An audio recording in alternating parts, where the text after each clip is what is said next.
Ya,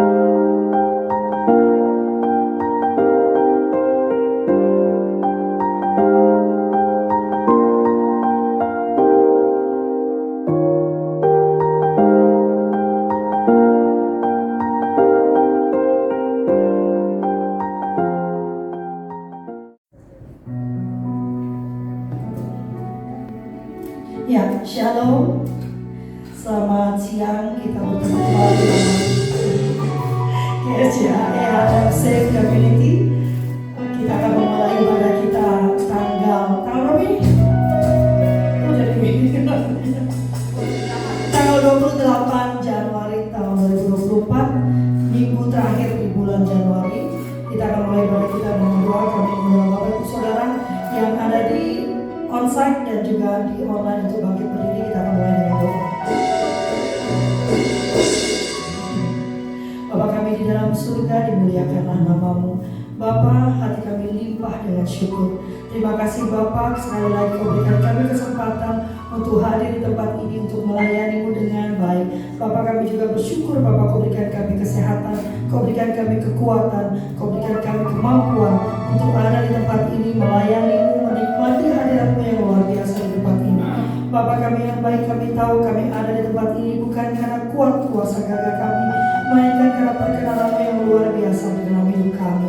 Bapa, kami menyerahkan hidup sahabat-sahabat kami, saudara-saudara kami, teman-teman kami yang mungkin masih dalam perjalanan. Engkau yang bisa mempertegas langkah mereka, Engkau yang bisa menghilangkan semua penghalang untuk mereka dapat datang ke tempat ini, berkumpul bersama kami, menikmati hadirat-Mu yang manis di tempat ini. Kami juga menyerahkan hidup saudara-saudara kami, sahabat-sahabat kami, teman-teman kami yang mungkin masih ragu-ragu untuk datang ke tempat ini. Bapa, hanya Engkau yang bisa memanggil mereka, Engkau yang bisa menjamah mereka Bapa, karena kami percaya kerinduan mereka atas hadirat-Mu sama besarnya dengan kerinduan kami di tempat ini. Untuk itu Bapa, kami mematahkan semua kuasa kegelapan yang mencoba menghentikan langkah kami untuk datang ke tempat ini dalam nama Tuhan Yesus. Engkau saja Tuhan yang berkuasa di dalam hidup kami, Engkau saja yang bertahta di dalam hidup kami, Engkau saja yang berdaulat di dalam hidup kami. Bapa, kami menyerahkan ibadah kami siang hari ini dari awal, pertengahan sampai akhirnya hanya di dalam satu nama yang sudah mengampuni kami, nama yang sudah mengkuduskan kami, nama yang sudah melayakkan kami, nama yang terus memberkati kami. Di dalam nama Tuhan Yesus dengan penuh syukur kami berdoa. Amin.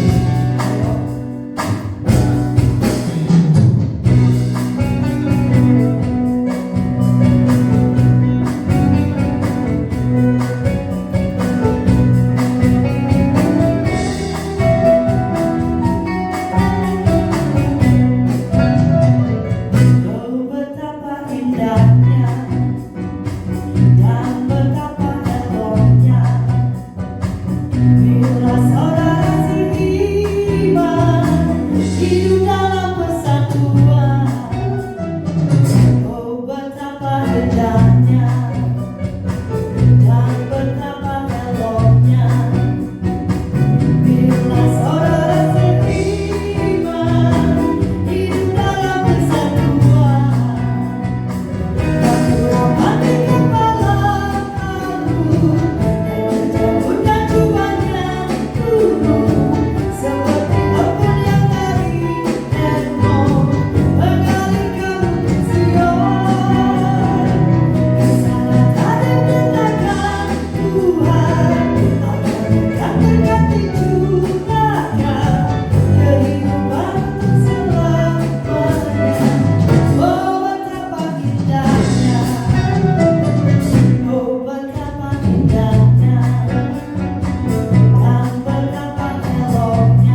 bersuka cita kita. Amin. Kita akan menyiapkan hati kita untuk mendengarkan firman Tuhan.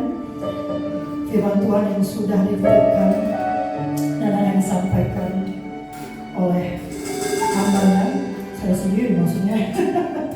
Ya, kiranya firman Tuhan itu akan menjadi rema bagi kita semua, menjadi jawaban dari semua pertanyaan kita, menjadi jawaban dari doa-doa kita. I love you, Lord, and I lift my voice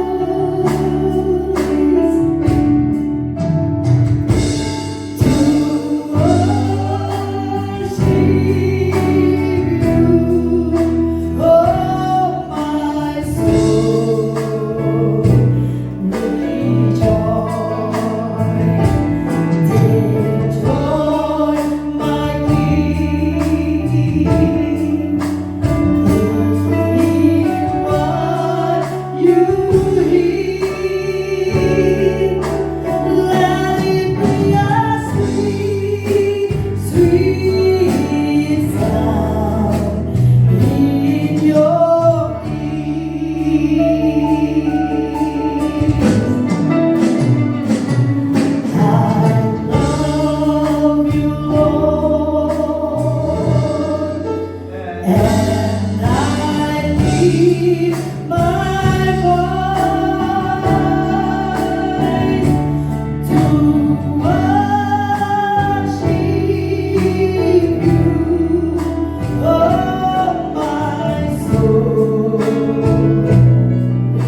your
kuasa-Mu ada bersama kami. Kami percaya Engkau ada bersama kami di tempat ini Bapa.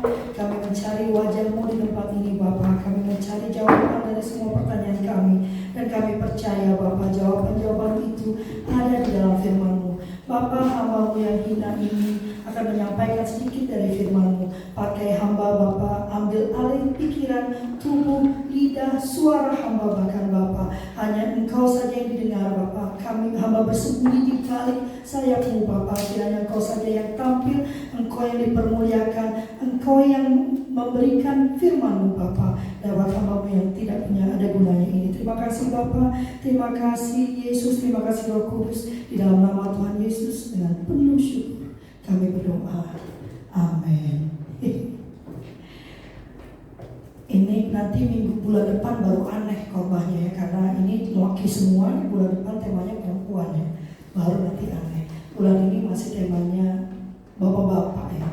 Dan tema kali ini judulnya Ayah yang Hadir. Kemarin kita sudah bicara tentang laki-laki yang berkenan bagi Tuhan, pada Tuhan ya.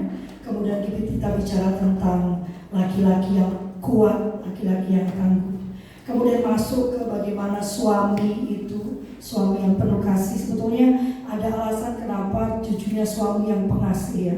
Karena rupanya sampai Alkitab perlu menyebutkan, cintailah istrimu, gitu kan? Karena rupanya laki-laki itu mengekspresikan cintanya gak sulit gitu ya. Makanya sampai diperintahkan dalam Alkitab. Kalau perempuan kan rupanya nurut ya, susah ya. Makanya yang diperintahkan patuhilah suamimu, bukan cintailah suamimu. Kalau itu sama perempuan udah menye-menye ya, gak perlu dikasih tahu lagi. Nah yang berikutnya ini adalah ayah yang hadir.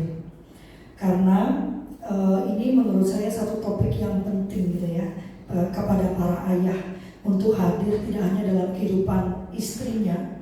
Karena kadang-kadang itu para suami mengira kalau sudah hadir dalam kehidupan istrinya sudah cukup.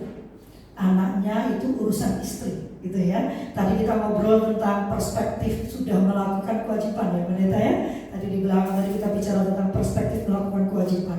Kita merasa sudah melakukan kewajiban kita, padahal sebetulnya itu baru sekeping ya dari sebagian besar kewajiban kita. Tadi menarik tadi diskusi di belakang. Jadi kalian kalau terlambat tuh ngobrolnya makin panjang aku di belakangnya. Jadi satu SKS sendiri itu kuliah ya. Nah, apa sih yang disebut sebagai fatherless itu? Nah, buat ini ya, walaupun ada satu artikel yang mengatakan ini penelitiannya tidak sahih karena tidak jelas di mana sumbernya, tetapi beberapa artikel menyebutkan Indonesia ini ada di peringkat ketiga untuk negara yang ayahnya tidak hadir. Kita menyebutnya fatherless country. Nah, puji Tuhan ini teman-teman semua sudah beranak. Puji Tuhan juga teman-teman ini termasuk golongan pria-pria yang sibuk gitu ya. Maka mungkin ini pesan ini jadi cocok gitu ya.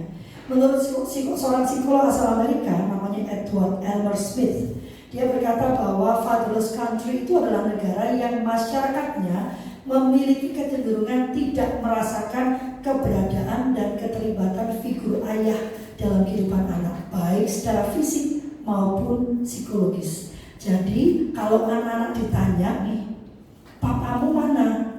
Kerja, gitu ya. Atau kalau anak-anak sudah dewasa nanti, kalau ditanya, jadi papamu itu seperti apa sih? Papa itu ya yang pulang malam pergi pagi, kalau di rumah ngomel melulu karena nggak mau diganggu, capek kan? Sabtu Minggu itu papa mau istirahat, mau kerja. Kalau papa yang di sini kayaknya Sabtu Minggu malah kerja lagi ya. Ya makin kerja gitu ya Sabtu Minggu ya. Senin sampai Jumat kerja, Sabtu Minggu lebih kerja lagi. Nah, cuman saya senang ini. Kalau saya perhatikan sosmednya, kan saya sekarang memperhatikan sosmed teman-teman ya.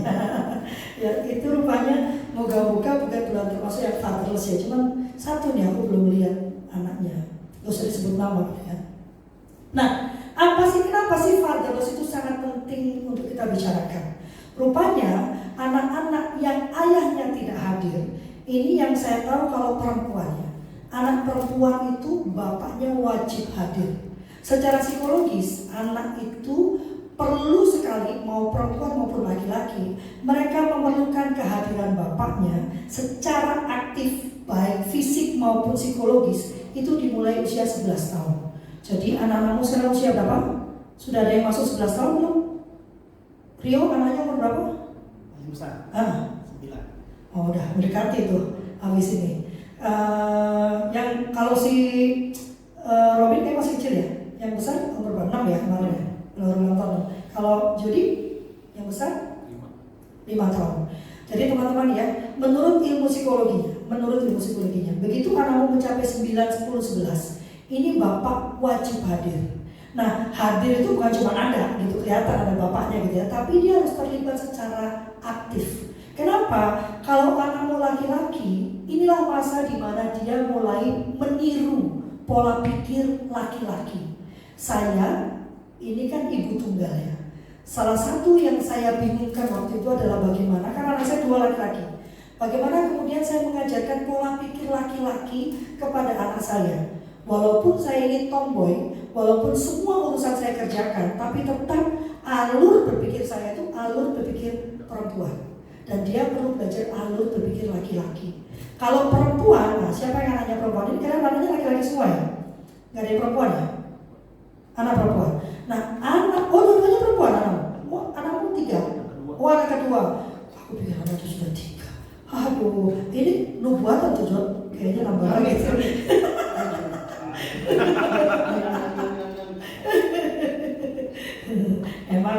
Emang Rio ya. Rupanya kalau anak perempuan, kalau Anda tidak hadir, dia tidak tahu bagaimana laki-laki itu seharusnya memperlakukan perempuan. Nah, inilah muncul anak-anak perempuan yang kemudian kesannya itu kayak apa aja boleh deh. Maka kalau saya bicara parenting, hubungan antara suami istri itu sangat penting. Karena disitulah anak melihat bagaimana seharusnya laki-laki memperlakukan perempuan, bagaimana perempuan memperlakukan laki-laki. Jadi dengan istri itu harus sepakat dulu seperti apa yang mau disampaikan. Ada suami-suami yang sangat memanjakan istrinya, ya, ada kan? Mau ngangkat barang nggak boleh, ya kan? Cinta banget gitu ya. Tapi pesan yang disampaikan adalah kepada anak perempuanmu, perempuan itu gak boleh melakukan apa-apa, gak mampu melakukan apa-apa. Jadi segala yang dilakukan dengan istri itu sudah harus dilihat karena dampaknya akan apa pada anak-anak. Nah, menurut artikel ini rupanya kalau anak itu ayahnya tidak hadir, dia jadi punya rasa penghargaan diri yang rendah. Itu tadi ya, jadi kalau sudah remaja hidupnya jadi gampangan gitu. Dia mencari cinta kemana-mana, dia tidak memandang dirinya berharga. Dia jadi minder, dia jadi tidak percaya diri, takut, cemas, dan tidak bahagia, tidak aman secara fisik dan emosional, dan punya kemampuan akademik yang buruk. Dan nanti kalau dia dewasa, rupanya hubungan dia dengan pasangan jadi ribet gitu ya. Saya rasa salah satu contohnya ya saya sendiri ya. Kemarin saya ngobrol dengan satu teman ya, ditanya, apakah kamu yakin ini jodohmu? Apakah kamu yakin ini yang terbaik buat kamu? Terus aku bilang, kayaknya sih yakin. Pertanyaan berikutnya, orang itu berubah loh. Nah, saya bikin renungan di Facebook ya. Saya katakan bahwa salah satu penyebab, salah satu ya, dari saya akhirnya bercerai. Nah ini kan pembelajarannya adalah karena saya tidak mau menerima perubahan. Saya tidak menyangka bahwa manusia itu berubah. Padahal saya yakin saya pun berubah. Tapi kita yang berubah kan kita nggak nyadar ya. Yang semua yang nyadar kamu berubah. Dan perubahan itu tidak bisa dialami, tidak bisa dipahami. Nah, kitab ayat yang biasa dipakai sebetulnya ini kalau bicara tentang pendidikan, kalau teman-teman nanti bergaul dengan sekolah Kristen, selalu yang dipakai ini Ulangan 6 ayat 4 sampai 9. Yang dikatakan demikian, dengarlah hai orang Israel, Tuhan itu Allah kita, Tuhan itu Esa. Kasihilah Tuhan Allahmu dengan segenap hatimu dan dengan segenap jiwamu dan dengan segenap kekuatanmu. Apa yang kuperintahkan kepadamu pada hari ini haruslah engkau perhatikan. Nah ini ya, haruslah engkau mengajarkan berulang-ulang kepada anak-anakmu dan membicarakannya apabila engkau duduk di rumahmu, apabila engkau sedang dalam perjalanan, apabila engkau berbaring, dan apabila engkau bangun. Haruslah juga engkau mengikatkannya sebagai tanda pada tanganmu, dan haruslah itu menjadi lambang di dahimu, dan haruslah engkau menuliskannya pada tiang pintu rumahmu dan pada pintu gerbangmu. Amin ya. Nah, dari 4 sampai 9 ini aja kita menemukan beberapa hal yang perlu diperhatikan apabila Anda ingin menjadi ayah yang hadir. Yang pertama dikatakan, dengarlah hai orang Israel, Tuhan itu Allah kita, Tuhan itu Esa. Lalu dikatakan, kasihilah Tuhan Allahmu dengan segenap hatimu dan dengan segenap jiwamu dan dengan segenap kekuatanmu. Kemarin saya mendengarkan satu khotbah dikatakannya demikian ya, mengasihi Tuhan itu gampang katanya, mudah mengasihi Tuhan itu. Yang sulit itu menghormati Tuhan. Jadi mengatakan bahwa tadi kita nyanyi I love you Lord, mengasihi dia itu gampang gitu. Tinggal mengingat aja kebaikan-kebaikannya. Tapi menghormati dia dalam artian kita menghormati apa yang dia perintahkan, itu sulit sekali. Waktu Alkitab ini berkata kasihilah Allahmu dengan segenap hatimu, ini sebetulnya bicara tentang menjalankan semua perintah dia. Waktu kita bicara mengasihi, jadi beda ya kalau kita ngomong sama pacar, sama suami, sama istri, aku mengasihimu ya. Waktu kita bicara pada Tuhan, kata mengasihi Tuhan itu artinya menjalankan semua apa yang menjadi perintah dia. Semuanya. Nanti ada urusan di bawah juga gitu ya. Karena itu dikatakan dengan segenap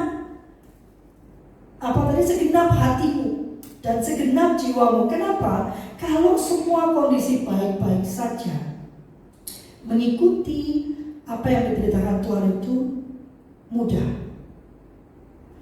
Tapi pada saat kita ada di dalam badai, mengikuti apa yang menjadi perintah Tuhan itu sulit. Yang paling gampang deh kalau kita nyupir ya, tahu-tahu dipotong gitu kan, ada yang ngekat gitu kan, itu aja sudah sulit sekali mengendalikan mulut kita kan. Tahu-tahu sudah kebun binatang itu kita panggil satu persatu ya. Atau pada saat ada orang yang membicarakan buruk tentang kita gitu. berlaku jahat kepada kita gitu kan, memfitnah atau bahkan membuat pekerjaan kita tuh sampai dibatalkan. Saya pernah mengalami itu ya, atas perkataan seseorang saya sampai dipecat.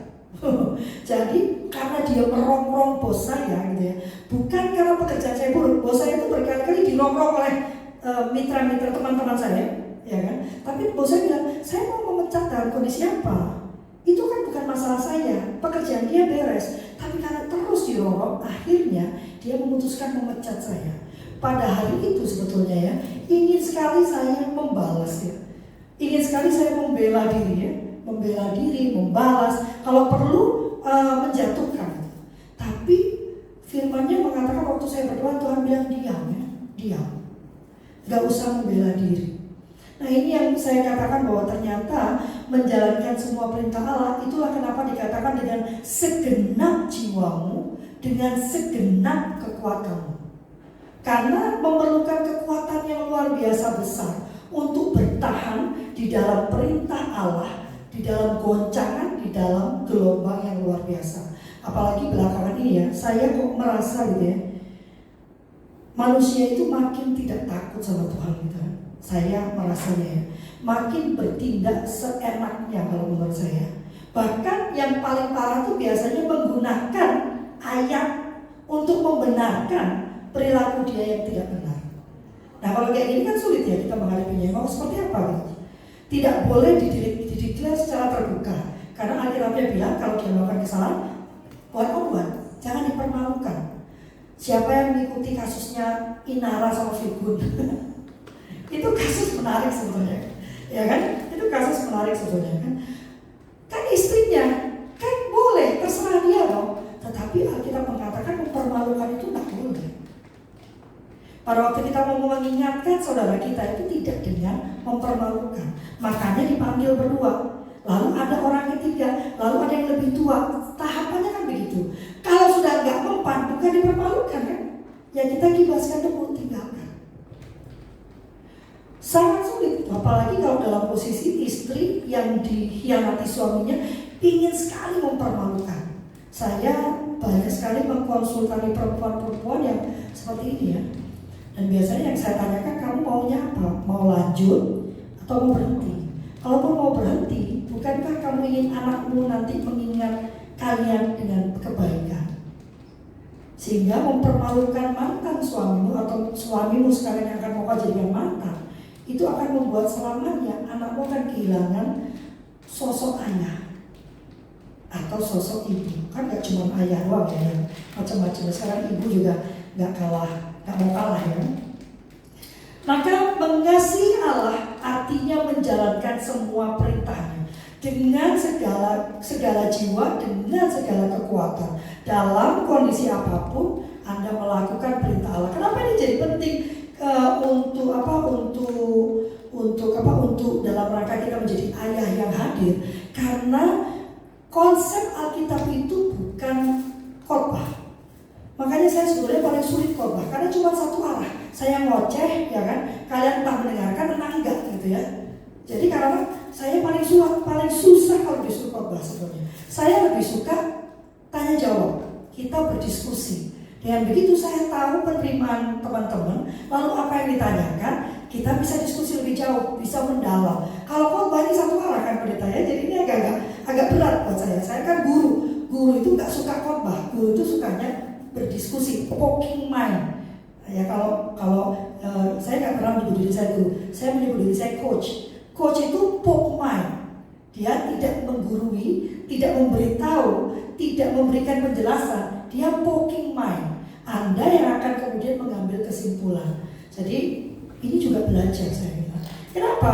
Maka dikatakan ya, engkau ajarkan berulang-ulang kepada anak-anakmu dan membicarakannya apabila engkau duduk, engkau dalam perjalanan, engkau berbaring, dan engkau bangun. Bayangkan ya. Artinya Alkitab ini mengatakan bahwa tidak mungkin seorang ayah itu mau mengajarkan kepada anaknya kalau dia tidak hadir. Nomor satu, fisik. Hadir fisik. Puji Tuhannya zaman sekarang kita semua punya handphone. Pertanyaan saya, berapa kali dalam satu hari handphone itu Anda gunakan untuk video call sama anak? Selalu kalau dikatakan, tapi saya sibuk Kak, saya kan kerja, saya kan ini, bawa handphonemu apa? iPhone 14. Oh, anakmu dia mau handphone, kalau nggak selamat ya. Dan handphone anaknya dipakai untuk main game. Padahal ini adalah alat yang luar biasa untuk kita di masa modern ini melakukan apa yang tidak bisa dilakukan orang-orang di zaman dulu, yaitu untuk tetap punya komunikasi yang dekat dengan anak-anak kita. Menurut Alkitab ini, Anda itu harus hadir secara fisik. Nah, masalahnya nih, kita itu hidup dalam budaya patriarkal. Budaya patriarkal itu mengatakan bahwa laki-laki itu tugasnya cari duit. Ya, kalau anak dan rumah itu tugas perempuan. Makanya gak pernah diributin tuh kalau laki-laki itu kerja dari pagi sampai malam.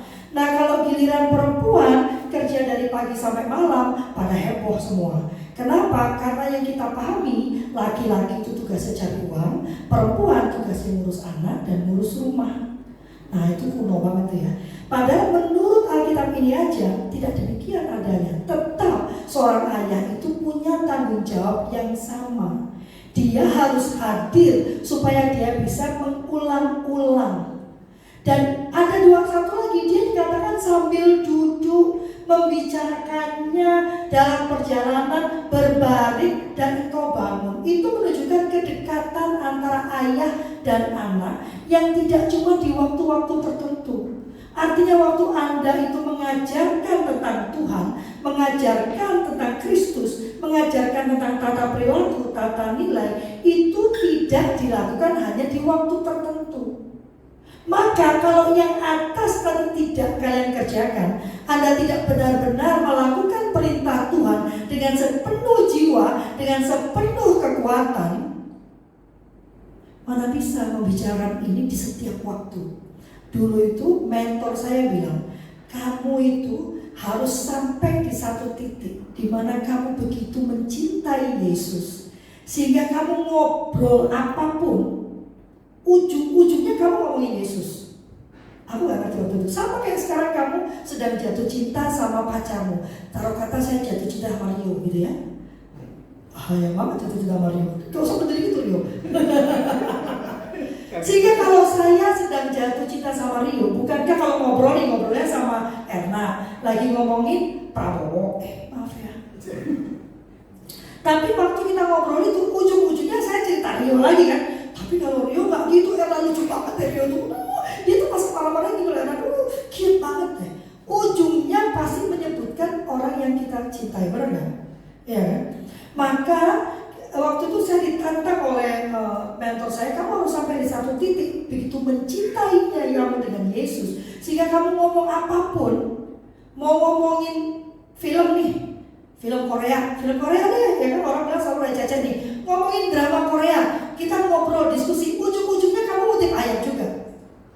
Dan itu gak akan terjadi kalau kamu tidak melakukan yang pertama tadi, melakukan perintah Tuhan dengan segenap jiwamu, dengan segenap kekuatanmu.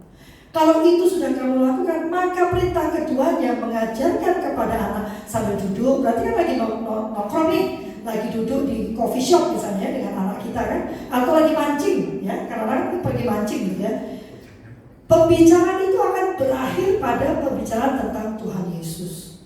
Ya kan? Dan kalau kemudian lagi berbaring mau tidur gitu kan, lagi ngobrol tentang tadi apa? Iya tuh si ini Pi, mami marah-marah dia.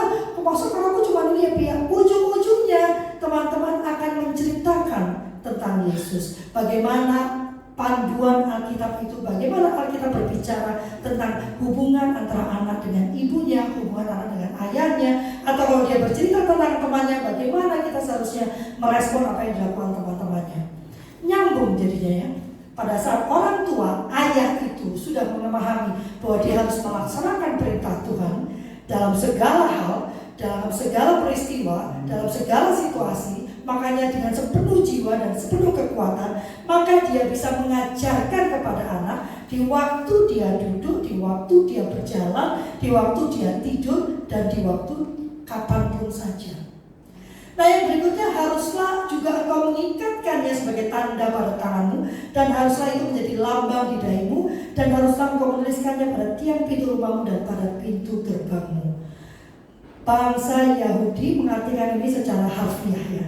Jadi dia memang pakai itu kan, kalau dia membaca Taurat itu kan ada yang di atasnya diikatkan ya, atau juga yang ada di tangan itu kan dia memakai itu ya. Tapi ini sebetulnya bicara tentang tindakan.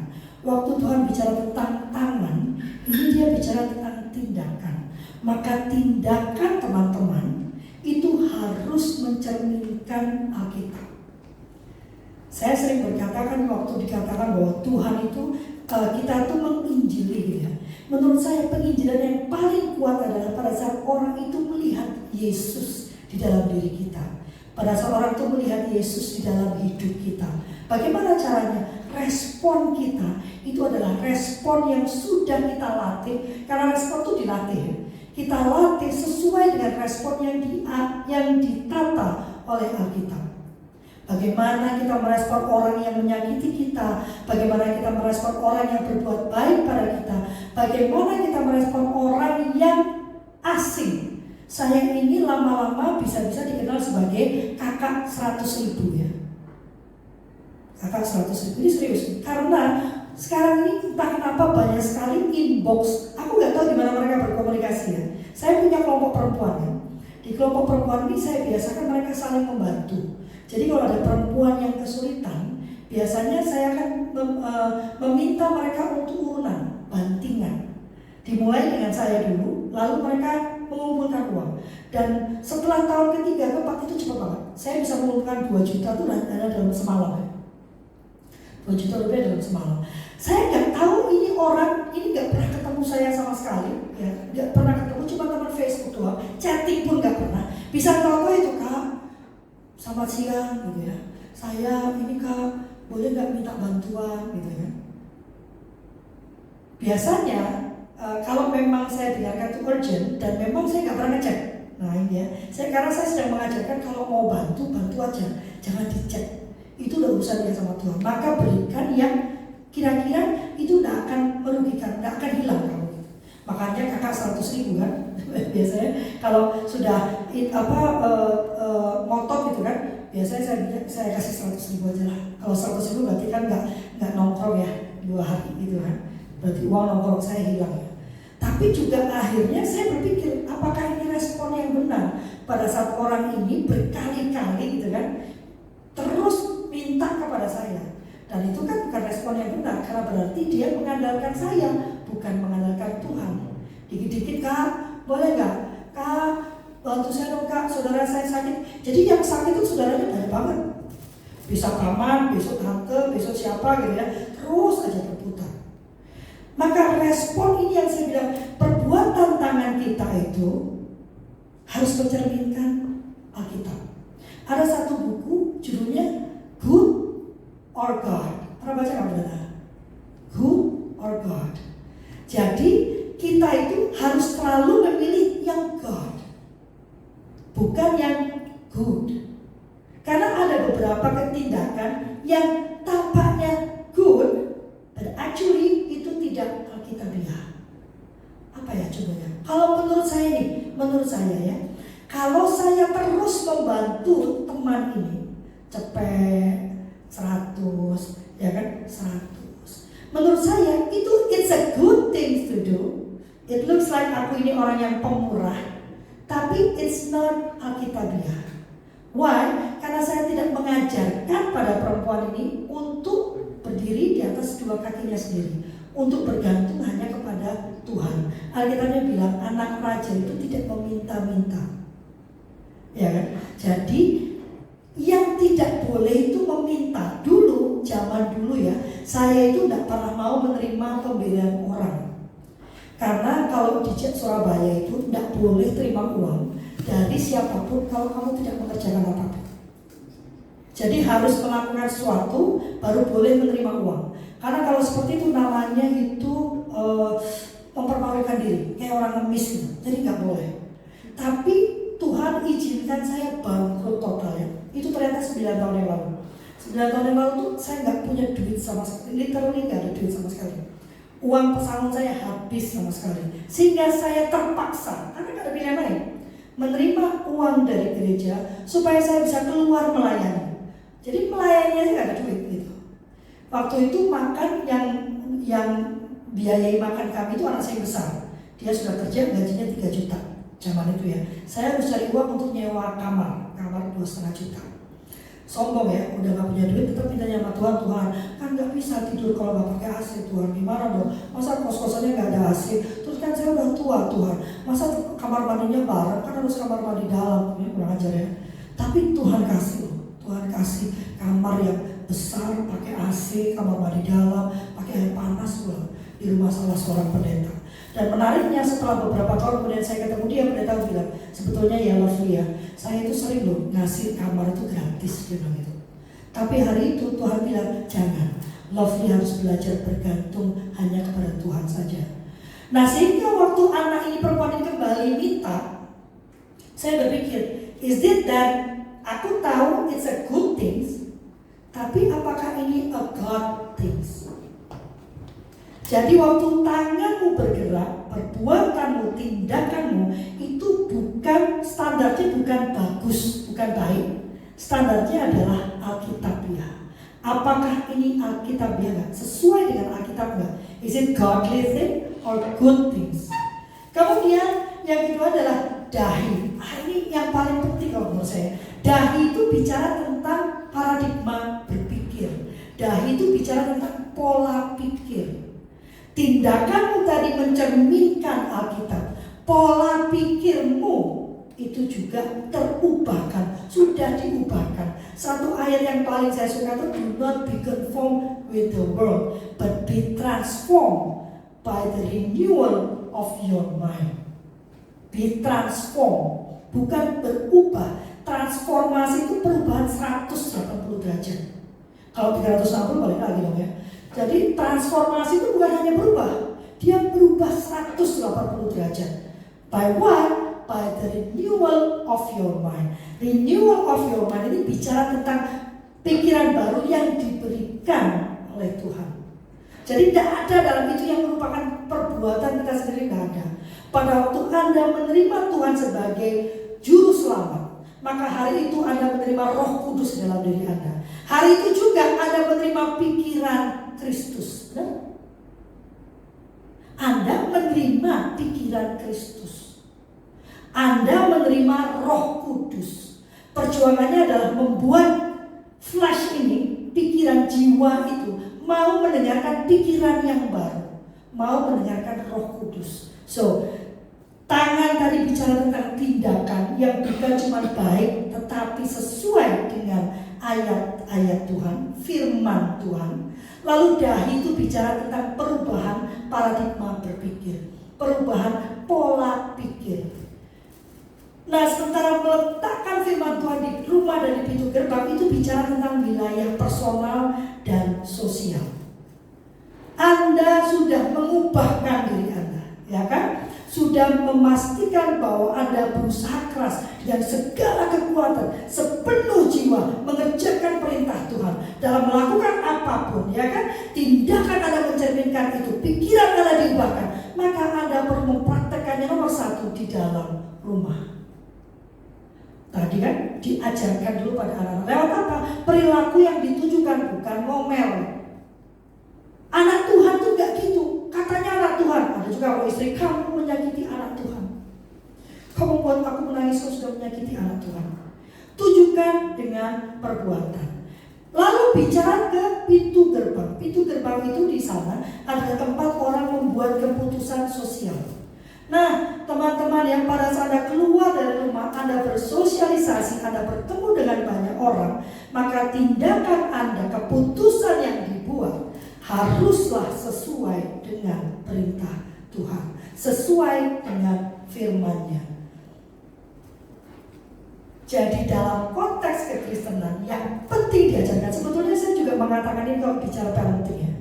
Parenting itu yang utama itu bukan mengajarkan matematika, bukan memastikan anak pintar matematika.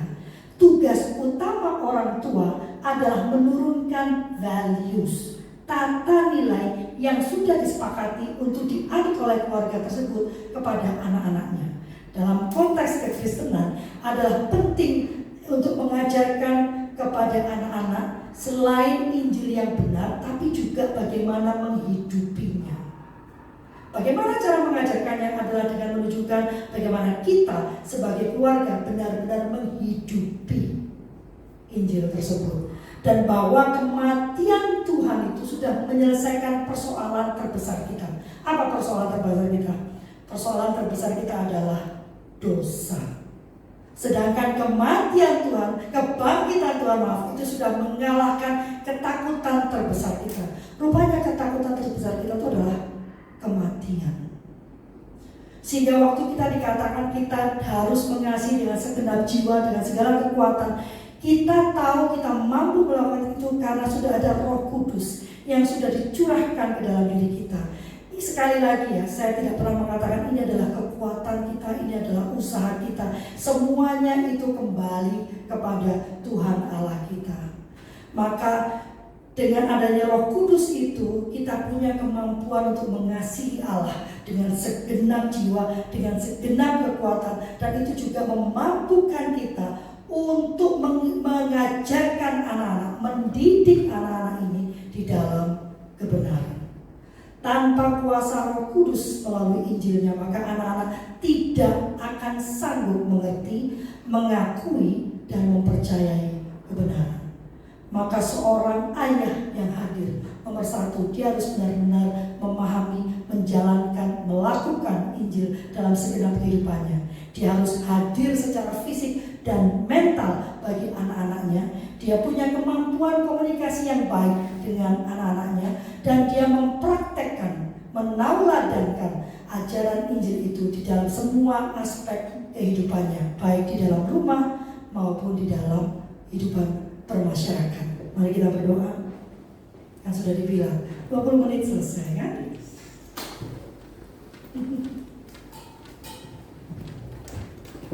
Bapak, terima kasih untuk firman yang sudah Engkau berikan. Bapak, kami percaya bahwa hanya dengan mengandalkan Engkau saja kami punya kemampuan untuk menjalankan semua perintah yang Kau tuliskan di dalam firman-Mu. Bapak, kami percaya bahwa Roh Kudus itu memang ada di dalam diri kami. Kami percaya bahwa kami sudah diberikan pikiran-Mu, Bapak, mind of Christ, Bapak. Dan kami percaya Kau sudah memampukan kami untuk benar-benar menjalankan semua perintah-Mu, untuk kemudian mengajarkan kepada anak-anak kami dalam setiap waktu kami. Kami berdoa, Bapak, agar Engkau memampukan kami menjadi ayah yang benar-benar hadir, menjadi ayah yang benar-benar bisa menauladankan kasih Kristus itu bagi anak-anak kami. Terima kasih Bapak, terima kasih untuk kebaikan-Mu, terima kasih untuk kekuatan yang Kau berikan, terima kasih untuk anak-anak yang Kau titipkan kepada kami, terima kasih untuk istri-istri kami yang menjadi penopang bagi kami, terima kasih untuk keluarga kami Bapak. Di dalam nama Tuhan Yesus dengan penuh syukur kami berdoa. Amin. Aku lupa ya menyiapkan lagu.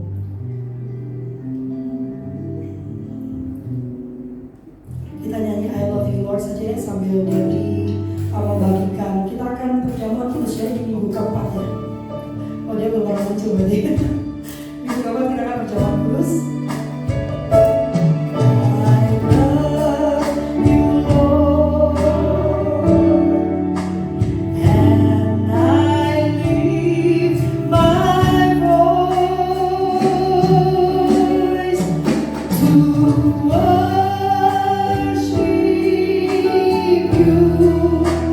Oh my soul,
Seperti biasa kita melakukan perjamuan kudus minggu pertama dan minggu keempat.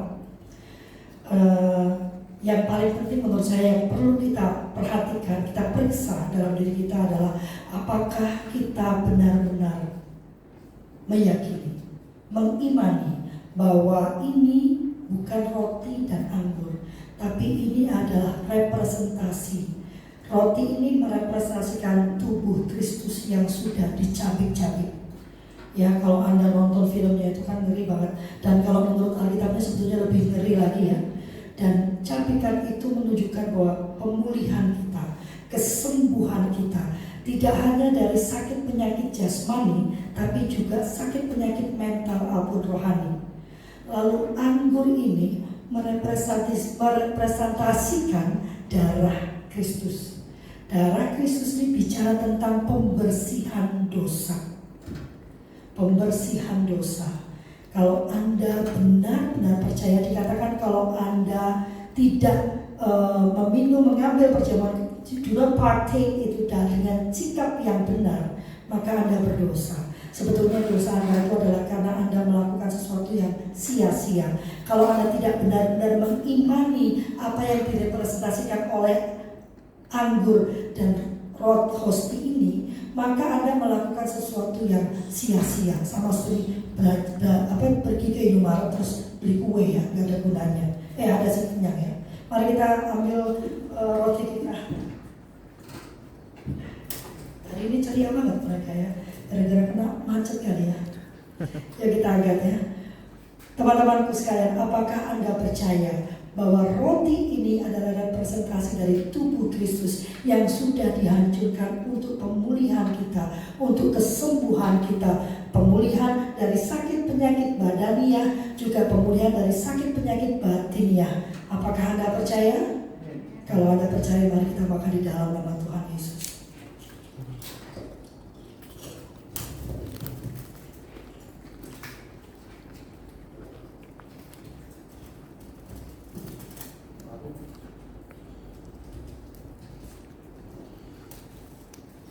Anggur ini bicara tentang darah Yesus. Darah Yesus bicara tentang pembersihan diri kita dari dosa. Pada saat kita menyatukan diri dengan darah Yesus dan darah Yesus mengalir di semua urat nadi kita, saat itulah dosa-dosa kita sudah Dia bersihkan. Yang merah menjadi putih seperti salju. Apakah semua ikatan dari dosa sudah dilepaskan? Apakah Anda percaya bahwa anggur ini merepresentasikan darah Yesus? Mari kita minum dalam nama Tuhan Yesus. Maka mulai hari ini hiduplah sebagai orang yang sudah disembuhkan, orang yang sudah dipulihkan, lebih penting lagi orang yang sudah diampuni.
Mari kita sama-sama satukan hati. Tuhan Yesus, terima kasih Tuhan Untuk hari ini Tuhan, kami masih boleh ada bernafas Tuhan, semua karena penyertaan kasih-Mu kepada kami.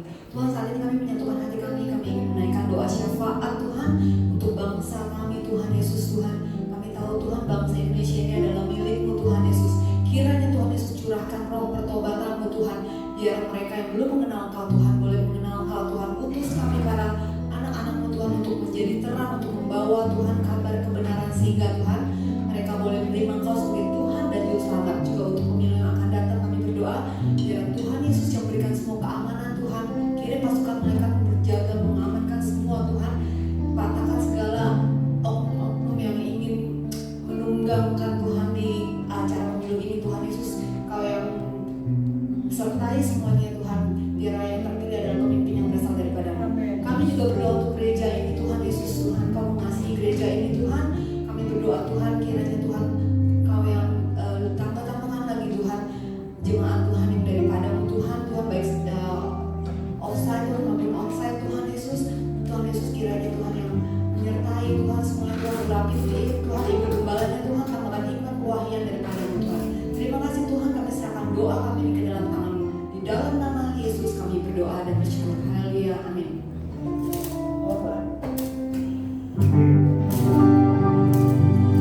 Hormat bagi Allah Bapa, hormat bagi anak-anak, hormat bagi Bapak Ibu, ketiganya yang esa. Haleluya, haleluya, ketiganya yang esa. Haleluya, haleluya, ketiganya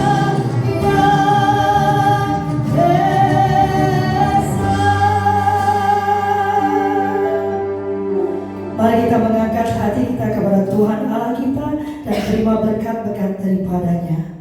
Tuhan memperlengkapi dengan segala yang baik untuk melakukan kehendak-Nya dan mengajarkan di dalam kita apa yang berkenan kepadanya oleh Yesus Kristus. Bagi Dialah kemuliaan sampai selama-lamanya. Tuhan memberkati engkau dan melindungi engkau. Tuhan menyinari engkau dengan wajah-Nya dan memberi engkau kasih karunia. Tuhan menghadapkan wajah-Nya kepadamu dan memberi engkau damai sejahtera. Kasih karunia Tuhan Yesus Kristus dan kasih Allah dan persekutuan Roh Kudus menyertai kamu sekalian sekarang sampai selama-lamanya. Dan semua yang percaya sama-sama katakan amin. Bapa, terima kasih. Bapa, terima